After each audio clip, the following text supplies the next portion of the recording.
Netflix has renewed season 2 of Squid Game. Any surprise there? So Netflix has bizarrely found its new reality hit, with the streamer officially renewing Squid Game The Challenge for a second season. The renewal news came paired with an under 40-second announcement trailer which showed real-life people commenting about dying to be part of the reality series and asking when the series will return.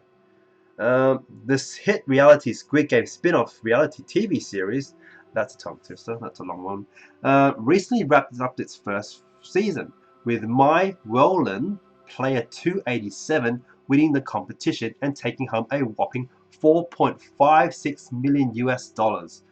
Uh, that's a lot. That is a lot. And that was the biggest in reality TV history. So, discussing the renewal of the series, Brandon Reig, Netflix Vice President of Non-Fiction Series, said in a statement, "There is no red light in our decision to greenlight Season 2 of Squid Game The Challenge." See what I did there? The most ambitious, unscripted show we've premiered at Netflix. We're so excited to continue the franchise of Squid Game with our team in Korea and producers at Studio Lambert and The Garden for this epic competition series. And it goes on to say, while the release date for season 2 of Squid Game remains under wraps for now, the upcoming second season might likely take its cues from the games that will be featured in the second season of Squid Game drama series set to hit Netflix sometime in 2024. I'm actually looking forward to that.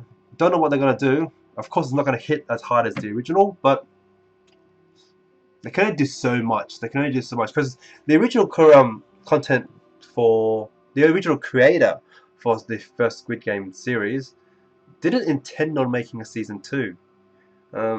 It was going to be just a one series thing. So along with most Korean shows, they like to just do one season and hit it out there.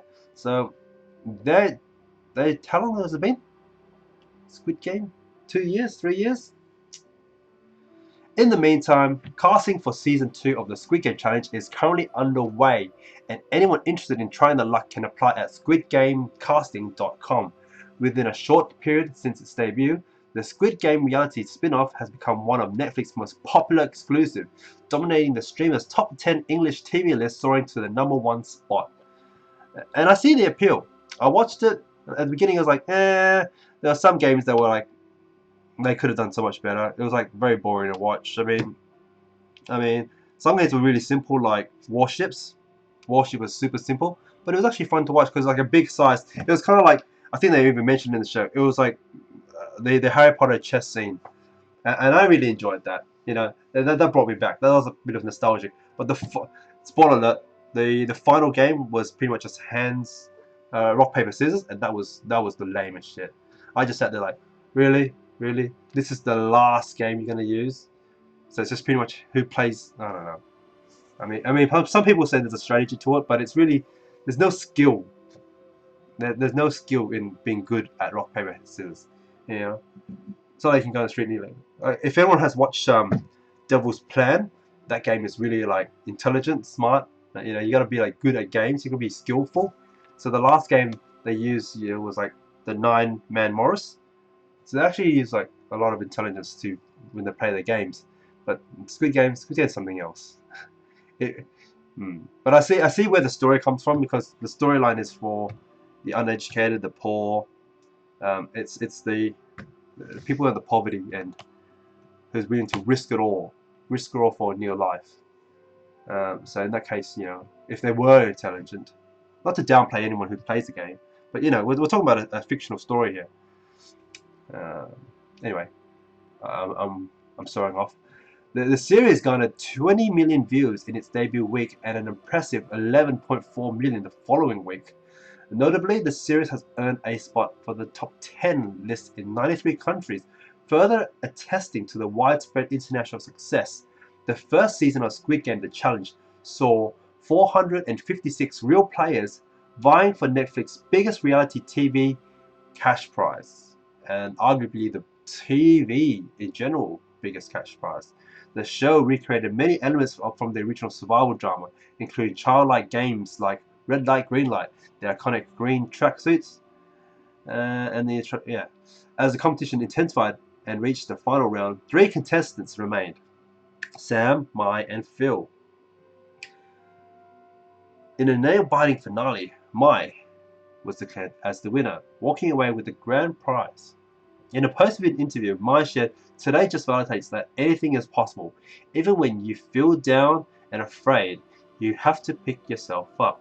Be a strong person and focus. Whatever you fear, fight it with everything you got, and you can accomplish anything. And I've proven that tonight. I am the winner." You said it. You said it. I mean, she played the game so well. Like, there was the Circle of Trust game. God damn. Like, she can read people. Not as good as, what was the other guy? Yeah, I just said the name here. Phil. He got so, he did so well. I want to say he got so lucky, but he read the other two so well in the Circle of Trust. And that's where that story ends. I want to do a review on Squid Game, maybe do another video. But just a quick one. I kind of liked it. I digged it, you know. I mean, I really like Devil's Plan. That's like the best TV reality game show for me. But this was a nice chill version of that, you know. Games were a lot very RNG though. It didn't come down to your skill set. It just, yeah, which does make it an even playing field. You know, there's a lot of people that pissed me off. One was that chick in the marble game who was just like so stubborn the whole time, waited for the last 2 minutes before deciding, all right, we'll play a throwing game. And it's the freaking marble game scene, and you don't want to throw. Oh, I don't want any throw-based games because I've got no throwing skills. I mean, what else could you do with a marble? You know, it's marble. I know there's okay. I know there are other things you can do with marbles. Like you can probably do the guessing game, like how I need my hand and all that shit. But at the core, it's marble is throwing game. If you're not shooting game, flicking game, you know, there's a lot of ways to play marble, and she ruled them all out. Which, yeah, I mean, even in the end, she got it in first. You know, she should have just went into it. She should just just did it, but she waited for the last 2 minutes and got them both out. I mean, that was all on her. Say what you will. That guy being stubborn, he stood his ground, but it was a marble game, and she was trying to change the rule to favor herself. You know, if I saw that, I was like, yeah, I wouldn't budge either. They're both stubborn, but one instigated it, and just, yeah, I don't know. That really annoyed me, and the other one that really annoyed me was Ashley. Ashley on the bridge, probably a very controversial point all across the community. Everyone who watches it, you know, there's some people defending her, says, "Oh, when it's a game of survival, you would have done it yourself." But there was no sense for her to do it, you know, for anyone to do it that way, because it puts you at more risk. You know, if you refuse to follow the game plan, and the person in front of you dies, then, you know, I would not fault other players behind me making me, you know, what was it?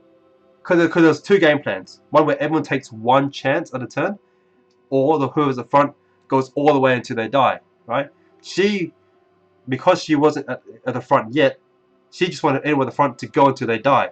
So when it came up to her, she didn't want to go all the way until she died. As soon as it went to her, okay, we'll go with the other guy's plan. That's what pisses me off. So that's where you can't say, oh, well, you would have done the same thing yourself. No. She ended up have to do the original plan anyway.